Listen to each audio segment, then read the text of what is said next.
नमस्कार. श्री स्वामी समर्थ. तुम्हा सर्वांचं आपल्या यूट्यूब चॅनलमध्ये स्वागत आहे.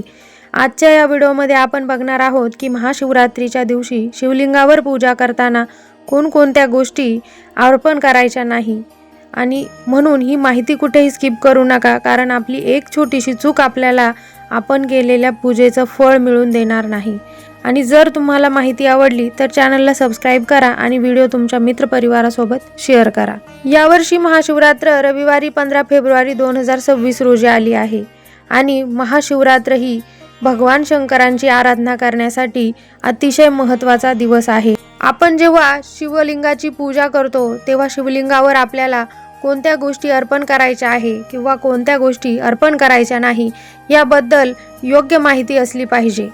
आणि म्हणूनच आता आपण शिवलिंगावर आपल्याला कोणत्या गोष्टी अर्पण करायच्या नाही याबद्दल माहिती पाहू. सर्वात पहिलं म्हणजे हळद कुंकू आपल्याला शिवलिंगावर अर्पण करायची नाही किंवा शिवलिंगाला हळद कुंकू आपल्याला लावायचं नाही, कारण हळद आणि कुंकू हे सौभाग्य आणि स्त्री शक्तीचं प्रतीक आहे.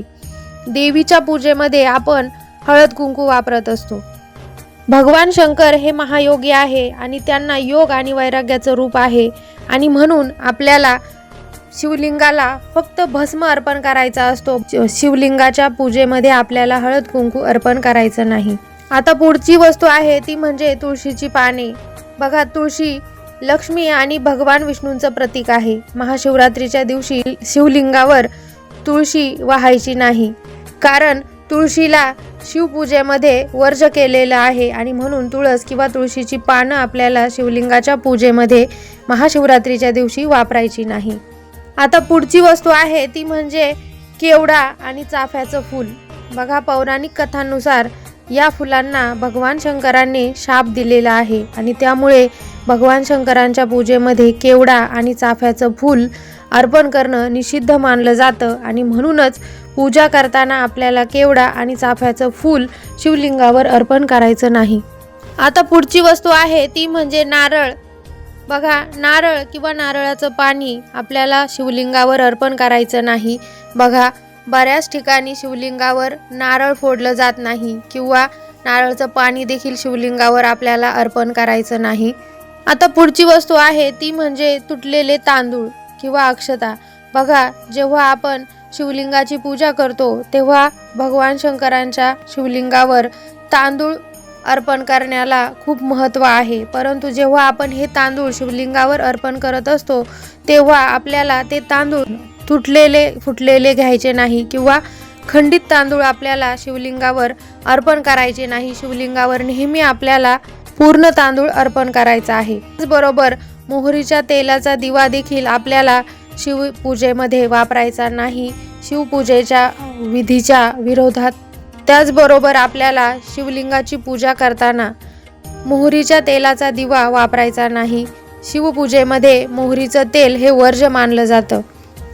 पुढची वस्तू आहे ती म्हणजे लाल फुलं. बघा, भगवान शंकरांच्या पूजेमध्ये लाल रंगाची फुले वापरू नये, कारण लाल रंग हा रजोगुणाचं प्रतीक मानला जातो आणि भगवान शंकर हे शांत आणि वैराग्याचं प्रतीक आहे आणि म्हणूनच पांढरी फुलं शिवपूजेमध्ये वापरणं अतिशय योग्य मानलं जातं आणि मग आपल्याला भगवान शंकरांच्या पूजेमध्ये लाल रंगाचं फूल वापरायचं नाही. विशेषतः जास्वंदाचं लाल रंगाचं फूल आपल्याला शिवलिंगावर अर्पण करायचं नाही. तुम्ही पांढऱ्या रंगाची फुले शिवलिंगावर अर्पण करू शकतात. पुढची आणि महत्त्वाची वस्तू म्हणजे धोत्र्याचं फूल सोडल्यास आपल्याला इतर कोणतंही काटेरी फूल भगवान शंकरांच्या शिवलिंगावर अर्पण करायचं नाही. भगवान शंकरांना फक्त धोत्र्याचं फूल आवडतं, पण इतर काटेरी फुलं शिवलिंगावर अर्पण करायचं आपल्याला टाळायचं आहे. जर आपण इतर काटेरी फुलं शिवलिंगावर अर्पण केली तर आपल्या कुटुंबामध्ये मतभेद तयार होत असतो आणि नकारात्मकताही वाढत असते. आता त्याचबरोबर आपल्याला भगवान शंकरांच्या पूजेमध्ये सुकलेली किंवा वाळलेली फुलं वापरायची नाही किंवा शिवलिंगावर सुकलेली फुले आपल्याला अर्पण करायची नाही. तसेच जेव्हा आपण शिवलिंगावर बेलाचं पान वाहणार आहोत, बेलपत्री ही तुटलेली किंवा खंडित झालेली नसावी किंवा त्या पानांना कुठेही कीड लागलेली नसावी. आपल्याला बेलपत्र घेताना व्यवस्थित पाहूनच घ्यायचं आहे। अखंड बेलपत्र आपल्याला शिवलिंगावर अर्पण करायचं आहे आणि बेलपत्र हे नेहमी शिवलिंगावर पालथं अर्पण करायचं आहे।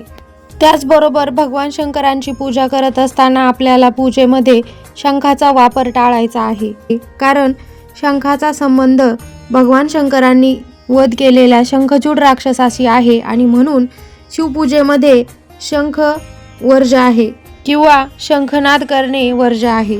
तसेच आपल्याला भगवान शंकरांची पूजा करत असताना शिवलिंगावर बेलपत्री किंवा शमीचं पान, गोकर्णाचं फूल, धोत्र्याचं फूल किंवा धोत्र्याचं काटेरी फळ अर्पण करायचं आहे। त्याचबरोबर गोकर्णाचं फूल देखील आपल्याला शिवलिंगावर अर्पण करायचं आहे। तर अशा प्रकारे आपल्याला शिवलिंगावर या काही वस्तू आहे ज्या अर्पण करायच्या नाही, की जेणेकरून आपण केलेल्या पूजेचं फळ आपल्याला मिळेल आणि भगवान शंकरांचा कृपा आशीर्वाद आपल्यावर सदैव राहील। माहिती आवडली असेल तर चॅनलला सबस्क्राईब करा, व्हिडिओला लाईक, शेअर आणि कमेंट करा। पुन्हा भेटू नवीन माहितीसोबत, तोपर्यंत धन्यवाद। श्री स्वामी समर्थ।